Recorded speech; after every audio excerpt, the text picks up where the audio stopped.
Welcome to CM time news. Janasena party అధినేత పవన్ కళ్యాణ్ ని ఆరాధించే భక్తులను నేను ఆయన సినిమాను ఆపేందుకు ఎందుకు ప్రయత్నం చేస్తానని రాజమహేంద్రవరం అర్బన్ నియోజకవర్గం ఇన్ఛార్జ్ సత్యనారాయణ అన్నారు. రాజమహేంద్రవరంలో మీడియా సమావేశం నిర్వహించారు. సత్యనారాయణ ఈ సందర్భంగా మాట్లాడుతూ నిర్మాతలు దిల్ రాజు, సురేష్ బాబు, శిరీష్ రెడ్డి, సునీల్ చేసిన తప్పులను కప్పిపుచ్చుకునేందుకు నా మీద తప్పుడు ప్రచారం చేస్తున్నారని సత్యనారాయణ మీడియాతో చెప్పారు. దిల్ రాజు గారు అభియోగం చేసినందుకు దానికి నేను వివరణ కోసం ఈరోజు ప్రెస్ మీట్ పెట్టడం జరిగింది.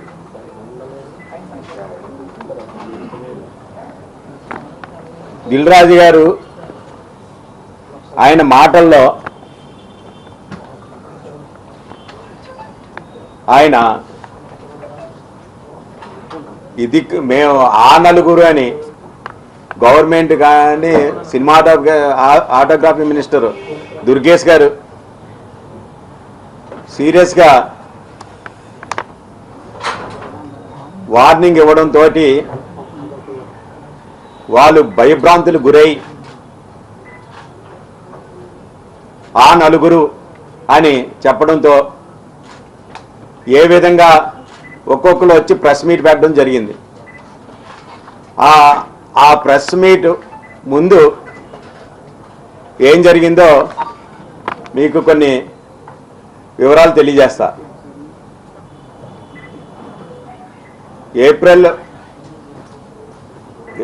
మే మొన్న 23వ తారీఖున నైట్ దుర్గేష్ గారు మినిస్టర్ గారు నాకు ఫోన్ చేసి సత్యనారాయణ హరిహర వీరమల్లు కోసం థియేటర్లు అన్నీ బంద్ చేస్తున్నారా, ఆ సినిమాని దానికోసం అది ఇది అడగడం జరిగింది. ఎవరా నలుగురు అది ఇది అని నన్ను అడిగారు. సార్ అసలు పవన్ కళ్యాణ్ గారి సినిమా ఆపి దమ్ము ధైర్యం ఎవరికి ఉందిరా? అసలు అది ఇదంతా చాలా బూతండి. రేపు నేను ప్రెస్ మీట్ పెడతాను, మొత్తం అన్నీ అసలు ఆపి ప్రసక్తే లేదు, ఇది అంతా రాంగ్ ట్రాక్ వెళ్తుందని నేను చెప్పడం జరిగింది. అయితే ప్రెస్ మీట్లో ఆ నలుగురు ఎవరు కూడా తెలియజేయి, మొత్తం అంతా అందరూ బండారం బయట పెట్టు అన్నారు. అలాగే సార్ అన్న. అదే రోజు మర్నాడు నేను ప్రెస్ మీట్ పెట్టడం మీ అందరికీ తెలుసు. ఆ ప్రెస్ మీట్లో నైజాం వ్యాపారంలో, తెలుగు ఫిలింలో ఇండస్ట్రీలో వ్యాపారంలో నైజాంలో ఒక 10% ఈస్ట్ గోదావరి డిస్ట్రిక్ట్ జరుగుతుంది టోటల్ బిజినెస్లో. కానీ వాళ్ళు దిల్ రాజు గారు, సురేష్ బాబు గారు వీళ్ళందరూ కూడా బంధు అన్నదానికి తెర లేపింది వాళ్ళు. హరిహర వీరమల్లు సినిమాని ముందు ఏంటంటే దానికి ఆయన చెబుతూ నైజాంలో కొన్ని పరిస్థితులు మీకు చెప్పాలా. నైజాంలో దిల్ రాజు గారు వేరే, అలాగే ఏషియన్ సునీల్, సురేష్ బాబు గారు ఒకటి. వాళ్ళు కొత్తగా ఎవరు వచ్చినా సరే వాళ్ళని బతకనీరు. ప్రొడ్యూసర్లని ఆ థియేటర్లు 80% 90% వీళ్ళ చేతిలో ఉండడం వల్ల ప్రొడ్యూసర్ని గ్రిప్లో పెట్టుకుని వీళ్ళకి ఇష్టం వచ్చిన టెరమ్స్కి వీళ్ళ కబందాస్తాలతో నైజాం పెట్టుకోవడం. అప్పటి నుంచి వీళ్ళకి ఆ పేరు, ఆ నలుగురు అని ఆ పేరు. అదేవిధంగా గతంలో ఇదే దిల్ రాజు గారు ఏలో వరంగల్ సీను అన్న వ్యాపారవేత్త నైజాంలో ఎంటర్ అవుతే వీళ్ళు ఎంత అరాచకాలు చేశారో మళ్ళీ ఒకసారి మీకు గుర్తు చేస్తున్నా. ఇస్మాయిల్ శంకర్ ఆ సినిమాకి థియేటర్లో కూడా ఏమీ లేకుండా ఎంత తక్కువ థియేటర్లో పడ్డాయో ఆ బిజినెస్ చూస్తేనే మీకే తెలుస్తుంది. అదేవిధంగా మా హీరో మెగా స్టార్ చిరంజీవి గారి సినిమా ఆచరణని కూడా వాళ్ళు ఏ విధంగా ఇబ్బంది పెట్టారో అందరికీ మరొకసారి గుర్తు చేస్తున్నాం. ఇటువంటి వ్యక్తి రాజమండ్రి జనసేన నేత అనుశ్రీ సత్యనారాయణ ఈ విధంగా పెట్టాడని వాళ్ళ మీద ఉన్న ఫోకస్, ఎందుకంటే అతను నిజంగా ఒక తూర్పుగోదావరి జిల్లా గురించే చెప్పి ఉంటే, అతను చెప్పి ఉంటే ఈస్ట్ సత్యనారాయణ తూర్పుగోదావరి జిల్లా ఎగ్జిబిటర్లు డిస్ట్రిబ్యూటర్ కలిపని చెప్తాడు. ఆయన ఎంత దురుద్దేశమో ఎంత కన్నింగ్ నేచరో చూడండి. పవన్ కళ్యాణ్ గారు సోకాలి వీళ్ళందరికీ లెఫ్ట్ అండ్ రైట్ ఇవ్వడంతో అతను దాన్ని దృష్టి మళ్లించడానికి నా పేరు వాడుతూ రాజమండ్రి జనసేన నేత అని పార్టీ పేరు కూడా చెప్పడం జరిగింది. అంటే దీన్ని తిరిగి మీ పార్టీ అతనే చేశాడు, మీ అక్కడి నుంచే పుట్టింది అని రాంగ్గా తెలియజేస్తూ అతను వాళ్ళ తమ్ముడిని శిరీష్ రెడ్డిని కాపాడుకోవడానికి నా మీద అభియోగం మోపడం జరిగింది. ఎందుకంటున్నానంటే ఆయన చెప్పాడు ఏప్రిల్ 19వ తారీఖున సినిమాలు తూర్పుగోదావరి జిల్లాలో జరిగింది, నేను వెళ్ళలేదు అన్నది. 100% ఆయన సంబంధం లేదు. ఈ జిల్లా ఆయనకి సంబంధం లేదు. కానీ మేము ఏప్రిల్ 19న మేము నిర్ణయం తీసుకున్నప్పుడు గతంలో జనవరి 8న అనుకున్నాం, అప్పుడు కమిటీ వేసుకున్నాం. తర్వాత ఏమో 2-3 సార్లు చేసుకుని ఎగ్జిబిటర్ డిస్ట్రిబ్యూటర్ కలుపుకొని మనం మాట్లాడుకుని జూన్ 1 నుంచి థియేటర్లు సింగిల్ థియేటర్లు అది పర్సంటేజ్ దాన్ని చేయకపోతే మూసుకోవాల్సిన పరిస్థితి వస్తుంది. అలాగైతే నేను నడపగలం, చాలా నష్టాల్లో ఉన్నాం. ఈ నష్టాలు చేయాలంటే ఎందువల్లంటే పెద్ద సినిమాలు ఏమో రెంట్లు వేస్తున్నారు, చిన్న సినిమాలు పర్సంటేజ్ చేస్తున్నారు. మా ఆదలన్నీ చెప్పుకుని ఎప్పటి నుంచో వస్తున్నారు, 2-3 సంవత్సరాల నుంచి వస్తున్నారు. దాన్ని మేము ఏదో అనుకుని పర్సంటేజ్ విధానం చేసుకుంటే ఎంతో కొంత మేము బాగుంటాం, డిస్ట్రిబ్యూటర్ బాగుంటారు అన్న ఉద్దేశంతో మేము ఏప్రిల్ 19 పెట్టుకున్నాం. మేము 19న పెట్టుకున్న టైంలో జూన్ నుంచి అనుకున్న టైంలో జూన్లో కూడా ఏమనుకున్నాం, బంద్ అన్న ప్రసక్తి ఎత్తలేదు. మేము థియేటర్లు బంద్ కావాలితే చూసుకుని థియేటర్లు బంద్ అని చేయలేదు. మూసి అయితే అంటే వర్కౌట్ కాకపోతే ఎలాగ కోవిడ్ టైంలో మాకు అలవాటు అయిపోయింది థియేటర్లు మూసేయడం. ఒకవేళ పర్సంటేజ్ విధానం అయితే చూద్దాం, లేకపోతే ఇబ్బందిగా ఉన్న థియేటర్లు మూసేసుకుంటామని చెప్పాం. కానీ బంద్ అన్నది అసలు ఎట్టి పరిస్థితుల్లో చేయలేదు. ఇదే విషయం నేను ఏప్రిల్ మే 13న ఒక జర్నలిస్ట్ అడిగిన ప్రశ్నలకి సుమారు గంట పావు జరిగింది. మా ఇద్దరికి సినిమాలకు సంబంధించిన కష్టసుఖాలన్నీ చెప్పుకొని అందులో ఆయన అడగడం అయితే జూన్ నుంచి మూసివేస్తారని అడగడం జరిగింది. మేమేమనంటే అవునండి వర్కౌట్ కావటం లేదు, పర్సంటేజ్ అయితే ఓకే అన్ని మామూలుగా ఇబ్బందులు ఉంటే మాత్రం కొద్దిగా మూసివేస్తాం కొన్ని అని, అంతేగాని ఎట్టి పరిస్థితుల్లో బంద్ అని మాత్రం అనలేదు. అది అసలు ఏంటంటే బంద్ అన్నది ఎలాగా అంటాం, ఆల్రెడీ 30వ తారీఖున అన్ని రన్నింగ్ సినిమాలు అన్నీ ఉంటాయి, థియేటర్ ఎలా బంద్ చేస్తాం? అది తప్పు.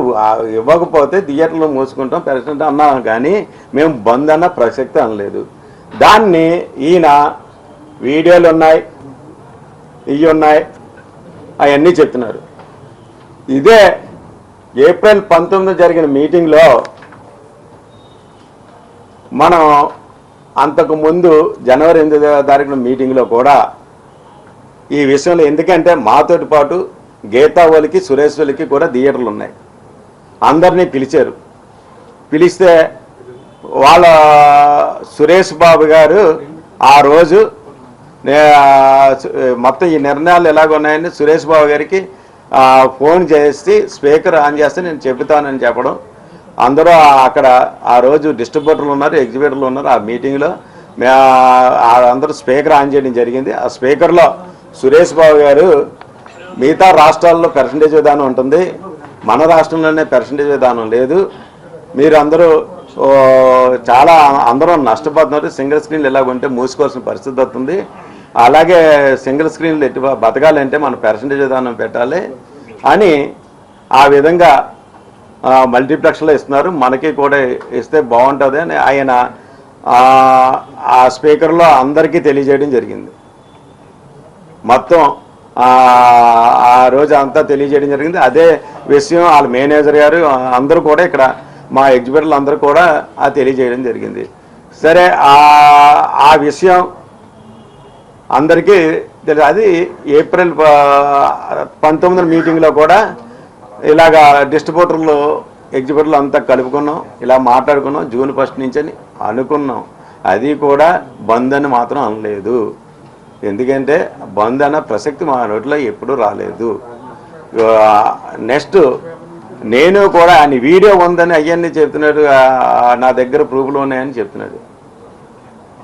ఏ ప్రూఫ్ ఉంది? ఆ రోజు ఏదైనా ఉంటే మే 13వ తారీఖున నేను ఆ జర్నలిస్ట్కి ఇచ్చిన దాంట్లో ఆయన అడిగిన దానికి మూసివేస్తారంటే ఇబ్బందులు ఉన్నాయండి, లేకపోతే వర్కౌట్ కాకపోతే ఆల్రెడీ చాలా థియేటర్లు మూసేసి ఉన్నాయి. కాలితే చూడండి, మేము అన్ని థియేటర్లో కూడా ఎన్ని ఇప్పుడు కూడా చూడండి ఎన్ని థియేటర్లు మూసేసి ఉన్నాయో. సినిమాలు లేవు, సినిమాలు లేక మూసివేస్తున్నాం అని ఏదైనా వర్కౌట్ చేస్తామని ఆ ఉద్దేశం చెప్పాం. ఏంటి మే 13వ తారీఖున పెట్టే టైంకి మే 13వ తారీఖున పెట్టే టైంకి హరిహర వీరమల్లు రిలీజ్ డేట్ ఏమీ ప్రకటించలేదు. కానీ మే 19వ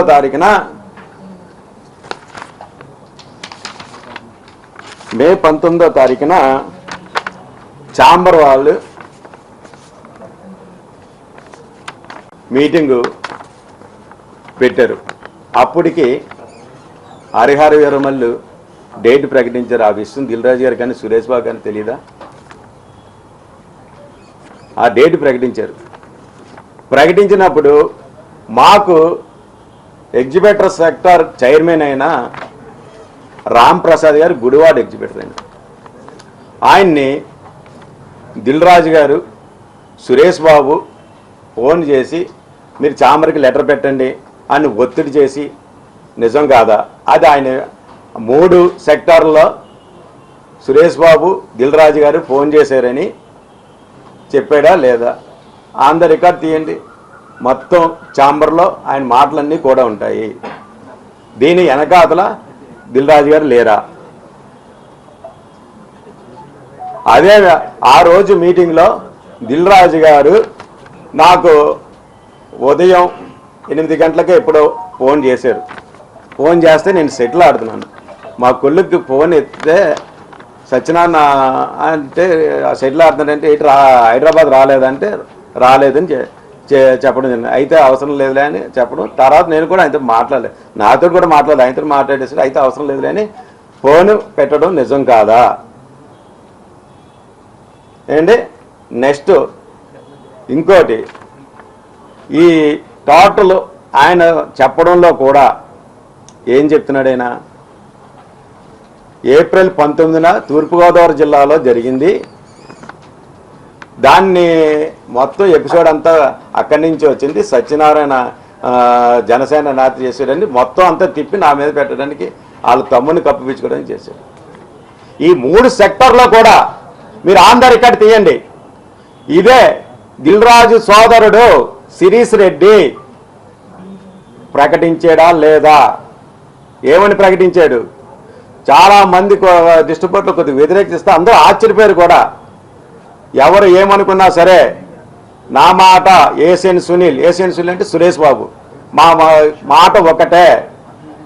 ఎవరు ఏమైనా పోయినా జూన్ 1 నుంచి థియేటర్లు బంద్ అని ప్రకటించింది ఆ వ్యక్తి శిరీష్ రెడ్డి. వాళ్ళ తమ్ముడిని కప్పిపుచ్చుకోవడానికి ఇది మొత్తం అంతా మా పార్టీ మీద నా మీద రుద్దడానికి ఇది అతను దుష్ట ప్రభావంగా చేశాడా లేదా? అది వాస్తవా కాదా? ఆన్ ద రికార్డులు తీయండి. 3 ఆటలను కూడా తొడగొట్టి మరీ చెప్పాడు. శిరీష్ రెడ్డి ఎట్టి పరిస్థితుల్లో 3 సెక్టార్లో, ఈ 3 సెక్టార్ మీటింగ్లో కూడా 1వ తారీఖు నుంచి బంద్ చేస్తున్నాను. అది నిజం కాదా? ఇదంతా ఒక ఎత్తు. మీకు ముఖ్యమైన విషయం మీకు చెప్తున్నాను. అసలు ఏప్రిల్ 19 ఇక్కడ పుట్టింది అని ఏమీ తెలియలేనట్టు నంగనాచిలాగా మీరు ఆ మీడియాలో కూడా చూశారు కదా, ఏమీ తెలియని అమాయకుడు కమలాసన్ మించిపోయాడు ఆస్కార్ అవార్డు ఇవ్వచ్చు దిల్ రాజు గారికి. అందులో చూడండి ఆయన యాక్చువల్గా మీకు ఇదంతా జరిగింది గతంలో తెలంగాణ ఫిల్మ్ ఛాంబర్. ఇది దీని సారాంశం ఏంటంటే 21 మే 2024 ఇందులో మీరు ఈరోజు అనగా 21 మే 2024 ఈ కింది పేర్కొన్న సభ్యులు మీటింగ్లో పాల్గొని ఉన్నారు. మొట్టమొదటి పేరు ఎవరు? శిరీష్ రెడ్డి గారు. ఎవరు శిరీష్ రెడ్డి గారు అంటే దిల్రాజు తమ్ముడు. దిల్రాజు తమ్ముడు. ఇతను తప్పించడానికి నా మీద పెట్టాడు, చూసుకోండి. ఇది దిల్రాజు తమ్ముడు. తర్వాత రెండో వ్యక్తి ఎవరు? సునీల్, ఏషియన్ ఫిలిమ్స్ సునీల్ గారు. ఈయన ఎవరు? సునీల్ గారు అంటే ఏషియన్ ఫిలిమ్స్ సునీల్ అంటే సురేష్ బాబు ఇద్దరు పార్ట్నర్స్. సురేష్ బాబు ఇద్దరు పార్ట్నర్స్. వీళ్ళంతా కలిసి ఈ మీటింగ్లో ఎగ్జిబిటర్ అందరూ మనుగడ కోసం చర్చించడం జరిగింది. సినిమా థియేటర్ మూత పడకుండా కాపాడుకోవడానికి మాలో మేము తీసుకున్న నిర్ణయం. చూడండి,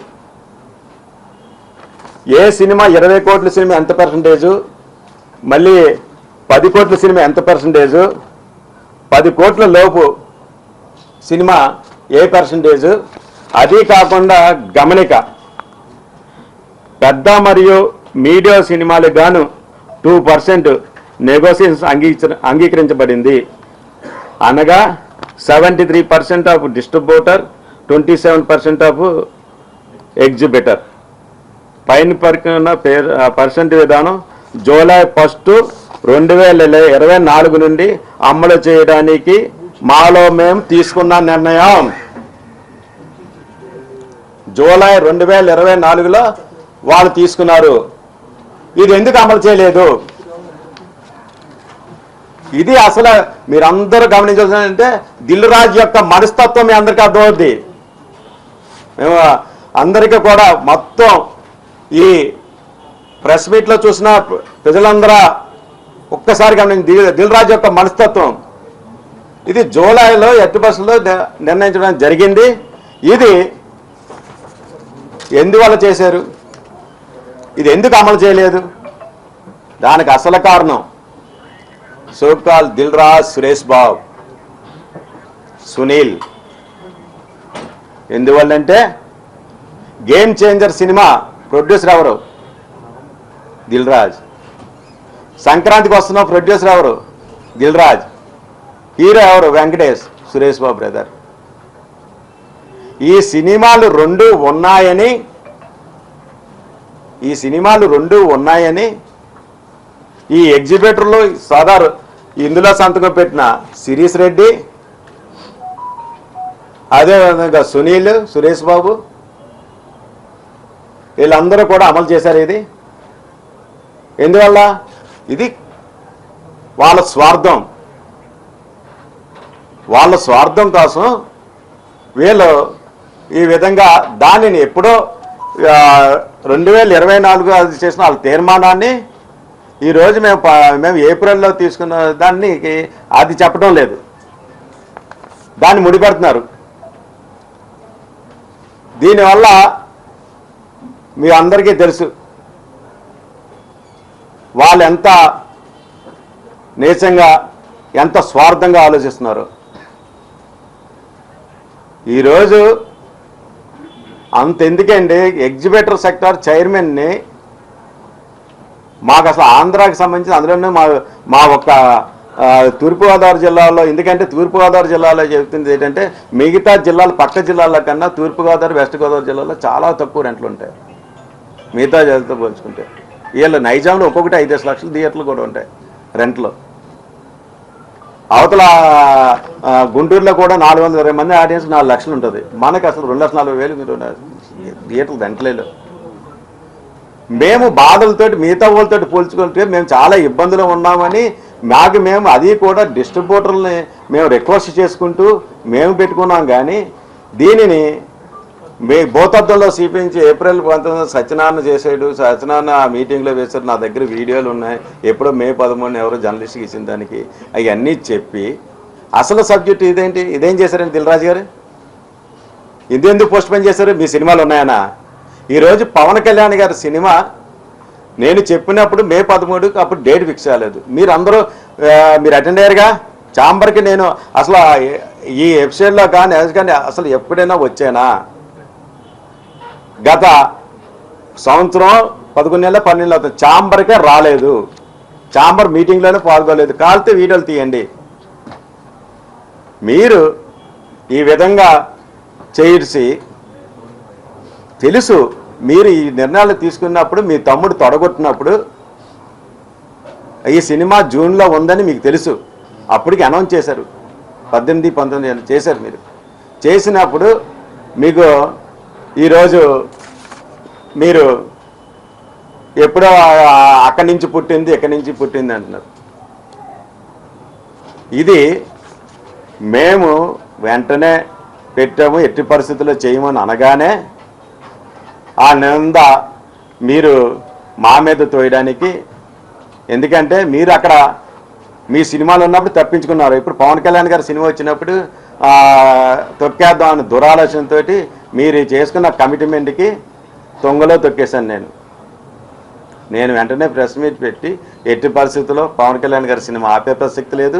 మేమంతా అన్ని థియేటర్లు ఓపెన్ చేస్తాం. అసలే సినిమా వస్తుంటే హీరోల సినిమాలు సంవత్సరానికి 3 సంవత్సరాలకు ఒక హీరో వస్తున్నారు. అటువంటి మా హీరో పవన్ కళ్యాణ్ మా దేవుడి సినిమా. అందులోనూ దేవుడి సినిమాని నేను కుట్ర పన్నుతానా? ఎవరైనా నమ్ముతారా?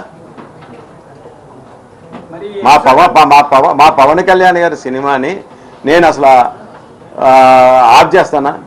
దమ్ము ధైర్యం ఎవరికి ఏంటి? అరవింద్ గారే దుస్సాహనం చెప్పారు. అంత దమ్ము ధైర్యం లేదని దిల్రాజు గారు చెప్పారు.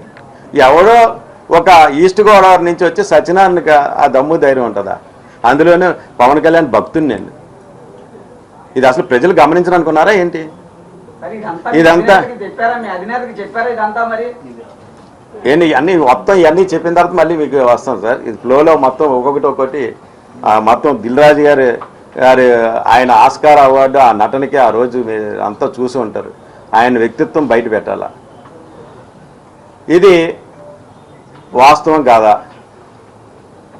దాన్ని తీసుకొచ్చి ఇంకోటి నిన్న మీరు టీవీలో స్క్రోలింగ్లు అన్నీ చూసుంటారు. మొత్తం స్క్రోలింగ్లు అన్నీ చూసుంటారు. పవన్ కళ్యాణ్ గారు స్టేట్మెంట్ ఇచ్చారు. ఏ స్టేట్మెంట్ ఇచ్చారు? ఈసారి నా సినిమా అయినా సరే రేట్లు రావాలంటే త్రూ ఛాంబర్ ద్వారా రావాలి ఆయన స్టేట్మెంట్ ఇవ్వడం జరిగింది. దీనికి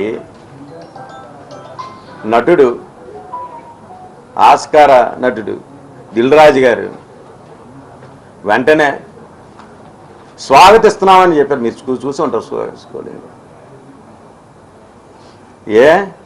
ఈరోజు పవన్ కళ్యాణ్ గారు పెట్టకుండా స్వాగతిస్తామని చెప్తారు. పవన్ కళ్యాణ్ గారి సినిమా జూన్ 12 అని తెలిసి జూన్ 1 బంద్ అని అన్నీ ఇదే టీవీ స్క్రోలింగ్లు అన్నీ వచ్చాయిగా. ఇదే స్క్రోలింగ్లు అన్నీ వచ్చాయి కదా. నువ్వెందుకు ఇది ఖండించలేదు? అంటే మమ్మల్ని అడ్డు పెట్టుకుని నువ్వు నైజాం నవాబుగా వెళ్ళారనుకుంటున్నావు. దానికి మేము ఒప్పుకోలేదు. దానికి తిరిగి మా మీద పెట్టావు. ప్రజలందరూ గమనిస్తానన్నారు. మా నాయకుడు కూడా నేను ఎటువంటి వాడు, అనుశ్రీ సత్యనారాయణ ఎటువంటి వాడు, దిల్రాజు ఎటువంటి వాడు, సినిమా ఇండస్ట్రీలో ఎవరాలు ఎటువంటి వాళ్ళు అందరికీ తెలుసు. మొత్తం యావత్ ప్రపంచానికి తెలుసు మీ యొక్క స్వార్థాలు. దాన్ని మీరు ఈ విధంగా పెట్టి మీరు నిజంగా అరవింద్ గారు ప్రెస్ మీట్ పెట్టి నాకు 15 థియేటర్లు ఉన్నాయి, నేను ఇంకా టైం అయిపోగానే వదిలేస్తున్నారు. మీరు ప్రెస్ మీట్ పెట్టినప్పుడు పక్కన సురేష్ బాబు సునీల్ని ఎందుకు పెట్టుకోలేదు మీరు? అంటే లోపాయకరంగా మీరు కలిసి ముగ్గురు ఒకటే. కానీ ప్రెస్ మీట్లో మాత్రం నేను ఒక్కడే నాకు ఇన్ని థియేటర్లు ఉన్నాయంటే అంత పిచ్చోలా మీరు. మైత్రి మూవీస్ మీ అరాచకాలు తట్టుకోలేక వాళ్ళు సొంతంగా ఆఫీస్ పెట్టుకుని వాళ్ళ చేత వాళ్ళు తొక్కడానికే కదా మీరు శత్రుఘ్న ముగ్గురు కలిశారు. అది ప్రజలందరికీ తెలియదా? ఇండస్ట్రీలో అందరికీ తెలియదా? చెప్పండి దిల్రాజు గారు. మీరు చేస్తున్నది మీకు ఏదో అపరమేధావని ఆయన చెప్పడం. దిల్రాజ్ డ్రీమ్స్ అంట, ఇదేనా మీ డ్రీమ్? దిల్రాజ్ డ్రీమ్స్ అంటే నైజా నవాబ్గా మొత్తం ఎవరిని రాకుండా మీరు తొక్కేసి నైజా మా వంకని మొత్తం అంతా రాష్ట్రం మొత్తం వేలేద్దారన్న, అదేనా దిల్రాజ్ డ్రీమ్ అంటే? మళ్ళీ ఆయన అంతా ఈ స్టేజ్లో ఉన్నాడంట. ఈ స్టేజ్లో ఉన్నవి నువ్వు ఎగ్జిబిటర్ సెక్టారు, ఆంధ్రాకి సంబంధించిన ఎగ్జిబిటర్ సెక్టారు రామ్ ప్రసాద్ గారు చైర్మన్ గారికి మీరు సురేష్ బాబు గారు ఒత్తిడి చేసి చాంబర్లో లెటర్ పెట్టించారా లేదా? ఎందుకు అది? ఇది నిజం కాదా? అది కూడా 18వ తారీఖు 18వ తారీఖు ఆ లెటర్లు కూడా ఉన్నాయి. ఇదిగో అది ఆయన చెప్పడం కూడా జరిగింది. 3 సెక్టార్లో కూడా ఆయన చెప్పడం కూడా జరిగింది. దీన్ని అప్పటికి పవన్ కళ్యాణ్ సినిమా అనౌన్స్ అయింది. అప్పుడు మీరు సోకాల్ సురేష్ బాబు ఉన్నారు, మీరు ఉన్నారు, మీ తమ్ముడు ఉన్నాడు, శ్రీశ్రెడ్డి గారు ఉన్నారు. ఎందుకు ఆ రోజు ఖండించలేదు? ఖండించడం వదిలే, శ్రీశ్రెడ్డి గారు 3 సెక్టార్లో కూడా ఎట్టి పరిస్థితుల్లో జూన్ 1 నుంచి బంద్ అని చెప్పారా లేదా? అందరు ఇక్కడ తీయండి. అది అందరూ కూడా తెలిసిన విషయమే కదా. 3 సెక్టార్లలో దీన్ని మీరు నా మీదకు తోలి ఏదో మీరు తప్పించుకున్నారంటే అది కరెక్ట్ కాదు. భగవంతుడు ఉన్నాడు, అంతకంతా ఉంచి నా దేవుడు శ్రీ పవన్ కళ్యాణ్, ఆయన అంతా గమనిస్తాడు. అంత అమాయకులు శిక్ష పడితే ఒప్పుకోడు, దుర్మార్గులు చండాలం ఏదో అంటారు కదా, మొత్తం తోలు తొక్క తీసి అంతు చూసేస్తాడండి దుర్మార్గులు ఎవరైనా చేశారంటే. ఎందుకంటే నేను పార్టీ పెట్టినప్పటి నుంచి ఉంటున్నాను. పార్టీ పెట్టినప్పటి నుంచి నేను పవన్ కళ్యాణ్ గారి పార్టీ సిద్ధాంతాలు కానీ అది కానీ నేను ఎప్పుడూ అవాయిడ్ చేయలేదు. నాకు నిజంగా చాలా బాధాకరమైన విషయం, నా వ్యాపారాలు మానుకుని ఎక్కువ అసలు ఈ మధ్య చూడండి నా థియేటర్లు నాకు ఈ సినిమాలే చేయటం లేదు. నేను వ్యాపారం బాగాలేదు, సినిమాలు చేయటం లేదు. అయినా సరే సినిమాలు కూడా ఎలాగుంటున్నాయో మీరు పేయింగ్ కూడా లేవు చాలామంది. వాటికి నేను మామూలుగా ఉంటే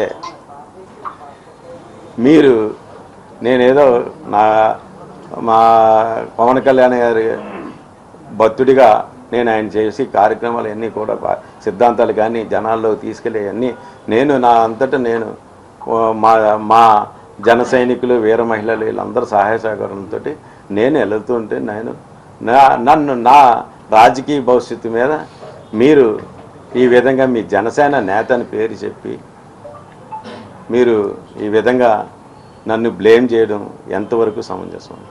మీరు ఇప్పటికీ కూడా పత్రిక ముఖంగా ఛాలెంజ్ చేసి చెప్తున్నాను, హరిహర వీరమ్మలు నేను బ్యాన్ చేయండి అని మీరు వీడియో ఉందని అంటున్నారు కాబట్టి అది నిజంగా నిరూపించండి. మీకు దమ్ము ధైర్యం ఉంటే, లేకపోతే నేను కోర్టుకి వెళ్తాను మిమ్మల్ని ఎట్టి పరిస్థితుల్లో. ఎందుకంటే నా భవిష్యత్తుతో ఆడుకున్నారు మీరు. ఎప్పుడో మే 13న వాళ్ళతోటి పెట్టిన దానికి అప్పుడు అనౌన్స్ లేదు. అది కూడా మేము బంద్ అని మాత్రం అనలేదు. వర్కౌట్ కాకపోతే మూసేస్తామని చెప్పాము, కానీ అసలు బంద్ అని మాత్రం కాలేదు. కాలితే చూడండి జిల్లాలో ఇప్పుడు ఎన్ని థియేటర్లు ఉన్నాయి, ఎన్ని థియేటర్లు క్లోజ్ చేసి ఉన్నాయి ఒకసారి చూడండి. మన అందరూ ఆఫీసర్లు కూడా వెళ్ళారు, అన్ని థియేటర్లు చేశారు, ఎన్ని థియేటర్లు మూస్తున్నాయి వాళ్ళు చూశారు. ఇది ఎగ్జిబిటర్ల పరిస్థితి. దానికోసం అన్నాం, కానీ మీరు అసలు పవన్ కళ్యాణ్ గారి సినిమాని ఆపే దమ్ము ధైర్యం ఎవరికి ఉంటుందండి? సోల్జర్స్ జన సైనికులు అంటే ఎవడు అడ్డొచ్చినా సరే ఒప్పుకోరు. అటువంటిది మీరు ఈ విధంగా చేయడం ఎంతవరకు కరెక్ట్?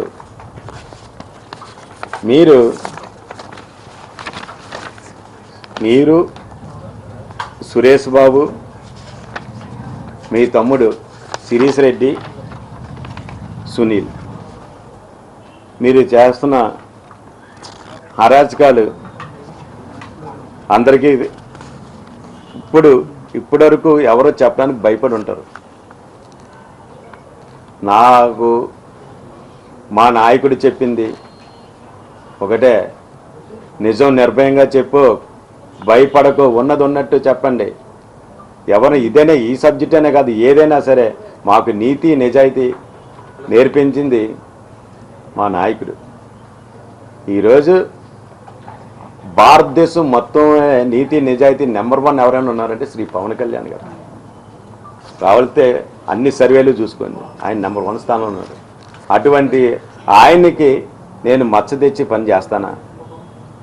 నేను నా ప్రాణం ఉన్నంత వరకు నేను పవన్ కళ్యాణ్ గారితో ఉంటాను. పవన్ కళ్యాణానికి ఎట్టి పరిస్థితుల్లో ఎవరు ఏ విధంగా చేసి నేను ఒప్పుకోను, క్షమించను కూడా. ఇది నేను అందరికీ ఎదుర్కొంట పత్రికా ముఖంగా అందరికీ కూడా తెలియజేయడం జరిగింది. అసలు ఇప్పుడైనా మీరు ఎంత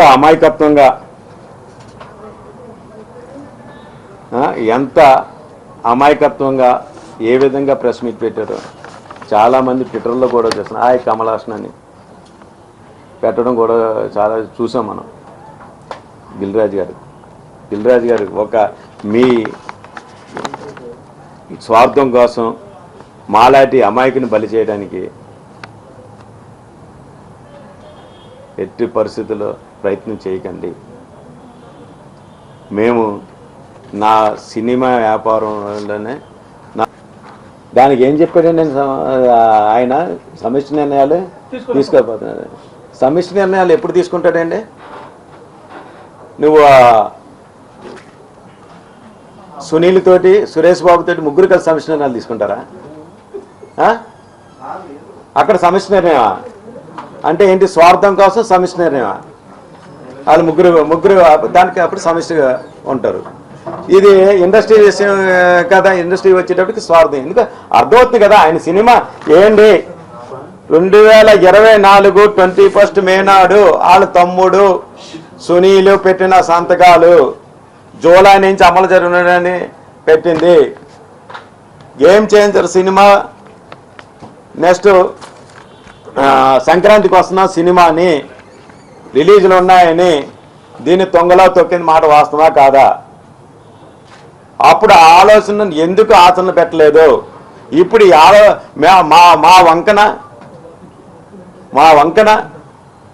మా మీద నేరం వేస్తే సరిపోద్దని ఆంధ్రప్రదేశ్ ఎగ్జిబిటర్ సెక్టార్ చైర్మన్ని ఫోన్లు చేసి ఒత్తిడి చేసి సురేష్ బాబు మీరును ఛాంబర్లో పెట్టండి, ఛాంబర్కి లెటర్ పెట్టండి అని ఆయన ఇదే విషయం నేను చెప్పింది కాదు. నేనైనా వాళ్ళు ప్రత్యేకంగా చెప్పడం కాదు.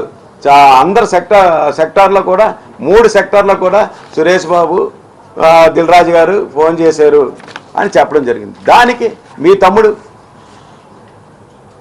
తొడగొట్టే ఆయనే కదా బంద్ అని పెట్టింది. మేము బంద్ అన్న పదం ఎక్కడా లేదా, వర్కౌట్ కావటం లేదు. పర్సంటేజ్ విధానం వేస్తాం, లేకపోతే మూసివేస్తాం. ఎందుకంటే మూసివేయడం అంటే ఎలాగా ఇప్పుడు చూడండి, అన్ని థియేటర్లు కూడా మూసి ఉన్నాయి, ఈ సినిమాలు లేవు అన్న ఉద్దేశం. అందులోనే ఈ విషయంలో నన్ను టార్గెట్ చేసే దుస్సాహనానికి నిజంగా మీరు చేశారు. మీరు ఎంత స్వార్థపరులో, ఇండస్ట్రీలో ఎవరిని కదిపినా, దిల్రాజు గారు ఎవరిని కలిపినా చెప్తారు మీకోసం, మీ తమ్ముడి కోసం. వైజాగ్లో మీ మేనేజర్ శ్రీనివాస్ కోసం, థియేటర్లో అక్కడ ఎగ్జిబిటర్లో ఏ విధంగా ఇబ్బంది పెడుతున్నారో. నిన్నేదో ఎగ్జిబిటర్ల బాధలు చాలా ఉన్నాయి, అదేదో నక్కవీనంగా ఏమైనా చెప్పారు కదా, బాధలు ఉన్నాయి. బాధలు ఉంటే సాల్వ్ చేస్తుంది. నువ్వు పెద్దవన్నీ అన్నావు కదా, ఎన్ని సంవత్సరాల నుంచి ఎందుకు చేయలేదు? ఎన్ని సంవత్సరాల నుంచి ఉన్నది? ఈరోజు పవన్ కళ్యాణ్ గారు అందులోనూ కూడా డిప్యూటీ సీఎం హోదాలో తోలు తీసేస్తానని ఆ టైప్లో వార్నింగ్ ఇవ్వడంతో మీరు భయపడిపోయి మీరు ఈ విధంగా అది ఎలా తోలాలని ఈ విధంగా మీ తమ్ముడిని రక్షించుకోవడం కోసం మీరు పెట్టిన పన్నాగం. ఆ నలుగురు దిల్ రాజు గారు తమ్ముడు శిరీష్ రెడ్డి అండి, సురేష్ బాబు, సునీల్. దిల్ రాజు గారు చేసిన ఆరోపణకి పార్టీ ఎంత సీరియస్ గా మీ మీద యాక్షన్ తీసుకున్నప్పుడు పార్టీకి ఆ ఇండస్ట్రీకి సంబంధం లేదండి. గవర్నమెంట్ ఆల్రెడీ పవన్ కళ్యాణ్ గారు మొత్తం ఎవరు ఏంటన్నది ఆయనకి తెలుసు. తప్పు చేసినవన్నీ మాత్రం ఎట్టి పరిస్థితి వదలను. రిటర్న్ గిఫ్ట్ బాగా ఇచ్చారు, థ్యాంక్స్ అని కూడా చెప్పడం అంటే ఆయన ఎంత సీరియస్గా ఉన్నారు. ఆ సీరియస్నెస్ భయపడే కదా ఇలా టర్న్ అయ్యి నన్ను బలి చేయడానికి ప్లాన్ చేశారు. ఇది దారుణం, మీ అందరికీ తెలుసు. పత్రికాముఖంగా మరొక్కసారి ఈ వీడియో వీక్షించిన వాళ్ళకి మొత్తం ఏంటంటే దిల్ రాజు, సురేష్ బాబు, శిరీష్ రెడ్డి వాళ్ళు ఎటువంటి వాళ్ళు, సునీల్ మీ అందరికీ తెలుసు, ఇండస్ట్రీలో అందరికీ. దాన్ని మా మీద పెట్టడం ఎంతవరకు సభ ఇండస్ట్రీ పెద్దలు కూడా ఆలోచించాలి. ఆయన దుర్గేష్ గారు కానీ పవన్ కళ్యాణ్ గారు కానీ ఏం చెప్పారు, మీకేమైనా సమస్యలుంటే అందరూ వచ్చి సమస్యలు చెప్పండి అని తెలియజేయమని ఆయన చెప్పారని చెప్పడం జరిగింది. మీరు ఎప్పుడైనా సరే ఈ విషయం పవన్ కళ్యాణ్ గారు ఈ మాట అన్నారని ఛాంబర్లో మా అందరికీ మీటింగ్ పెట్టి అయినా చెప్పారా? మీ సమస్యలు అంటే తీసుకురమ్మన్నారు అని ఎప్పుడైనా చెప్పారా? అవి మాత్రం ఛాంబర్లో చెప్పడం లేదు. అంత సానుకూలంగా ఇండస్ట్రీకి సంబంధించిన వ్యక్తి, అందరి గురించి తెలిసిన వ్యక్తి పవన్ కళ్యాణ్ గారు డిప్యూటీ సీఎం. మన కష్టాలు తీర్చే దేవుడు ఎవరైనా ఉన్నాడంటే పవన్ కళ్యాణ్ గారు. ఆయన అంతటా అదని మీరు అడగకుండానే ఆయన మీరు కష్టాలు తీసుకురండి అని చెప్పారంటే ఆయన వ్యక్తిత్వం చూసుకోండి. అటువంటి వ్యక్తిని సినిమాని ఆపడానికి మీరు కుట్రలు ఎన్ని పన్ని ఆయన ఇచ్చిన వార్నింగ్కి తిరిగి ఇలా చేయడం ఎంతవరకు? గీత వాళ్ళు అనగా సురేష్ బాబు అనగా దిల్ రాజు గారు అంతా మీకు తెలియదు చేస్తుంది కదా. గతంలో నేను ఉండేవాడిని అని అరవింద్ గారు కూడా స్టేట్మెంట్ ఇచ్చారు కదా. వాళ్ళ విషయంలో మీకు ఇంకో విషయం, ఏప్రిల్ 19 విషయంలో ఇలా కావాలితే మా ఎగ్జిబిటర్లు కానీ మా డిస్ట్రిబ్యూటర్లు కానీ ఆ రోజు అడగండి. సురేష్ ఫిలిమ్స్ మేనేజర్ చర్చ జరుగుతుంటే ఏమీ మాట్లాడకపోతే నేను కాకపోతే నిజంగా సీసీ ఫుటేజ్ ఉంటే అది కూడా ఉంటుంది. ఏంటి మా దగ్గర ఈ కవర్లు చెప్పారు సురేష్ బాబు మీరు అందరూ స్పీకర్ ఆన్ చేయమేసి మీరు సురేష్ బాబు చేత మొత్తం ఎన్ని కష్టాలు చేస్తారు. ఏంటి మాట్లాడకుండా ఉంటున్నారు ఏంటి? మీ అభిప్రాయంగా ఫెయిర్గా చెప్పండి అని కూడా నేను 19 మీటింగ్లో ఆ వీడియో కూడా ఉంటే అది చాలా మంచిది వీడియో కూడా ఉంటే. ఆ వీడియోలో కూడా ఇంకో విషయం కూడా జరిగింది. ఏంటంటే డిస్ట్రిబ్యూటర్లు ఒప్పుకోకపోతే డిస్ట్రిబ్యూటర్లు అందరూ కూడా మీ అభిప్రాయం ఏంటండి డిస్ట్రిబ్యూటర్ గారిని కూడా నన్ను అడిగారు. డిస్ట్రిబ్యూటర్గా కూడా నేనేం చెప్పానంటే నేను కూడా మీతో ఏకీపిస్తున్నాను. ఎందుకంటే ఎక్కువ కొన్ని పెడితే రెంట్లు అయితేనే మన డిస్ట్రిబ్యూటర్కి మిగులుతుంది. ఈ డిస్ట్రిబ్యూటర్గా అయితే మీకు ఓటేస్తాను, అందులో తేడా లేదు. ఎగ్జిబిటర్గా ఉన్నాను కాబట్టి ఈ కష్టాలు ఉన్నాయి కాబట్టి ఉంటాను. నేను దీనికి వేస్తాను దానికి వేస్తాను. ఆ రోజు నేను నిజంగా ఆ వీడియో ఉంటే మీకు మొత్తం అంతా తెలుస్తుంది. దుర్గేష్ గారు చెప్పారు విచారణకు ఆదేశించాము, విచారణ రిపోర్ట్ వచ్చిన తర్వాత పార్టీ పరంగా ఎలా చూడాలి సార్? పార్టీ పరంగా మీరు చూసేది కాదు సార్. ఇది ఒక పార్టీ నాయకుడిని అభియోగం మోపారు. ఇప్పుడు ఏదైనా చిన్నది ఎగ్జాంపుల్ సార్, మీకు ఆల్రెడీ అందరికీ తెలిసిన విషయం, ఒక ఐఏఎస్ ఆఫీసర్ కానీ ఏ ఆఫీసులో అయినా సరే అతని మీద ఒక అభియోగం వచ్చిందంటే ముందు అతను పదవుల నుంచి బాధ్యతల నుంచి తగ్గించి అలా కాదండి, నేను చెప్పేది వినండి సార్. ఆ నలుగురు కాదు, నా గురించి చెప్పారు అడిగాను, నేను నా గురించి చెప్తున్నాను. దానికోసం అలాగే చేశారు. కానీ మీరు ఆ నలుగురు గురించి 100% నేను నా దగ్గర అన్ని ఆధారాలు ఉన్నాయి. మొత్తం ఛాంబర్లో గవర్నమెంట్ సీసీ ఫుటేజీలు తీస్తే ఛాంబర్లో ఈ వాడి వేడి చర్చల్లో దిల్రాజు గారు, సురేష్ బాబు ఉన్నారా, శిరీష్ రెడ్డి ఏం మాట్లాడాడు అన్నీ కూడా తెలిస్తే 100% హోంశాఖ వాళ్ళని నేను కూడా అదే కోరుతున్నాను. సార్ మీరు ఆ సీసీ ఫుటేజీలు తెప్పించుకోండి, అందులో నేను ఉన్నానేమో చూడండి. నేను ఎట్టి పరిస్థితుల్లో కూడా ఛాంబర్ మీటింగ్కి వెళ్ళలేదు. ఎప్పుడైతే ఏప్రిల్ 17వ తారీఖున అనౌన్స్ చేశారో పవన్ కళ్యాణ్ గారి సినిమా, అప్పటి నుంచి నేను దీనికి దూరంగా ఉన్నాను. జూన్ నుంచి అంత కాలతో అప్పటి నుంచి చూడండి.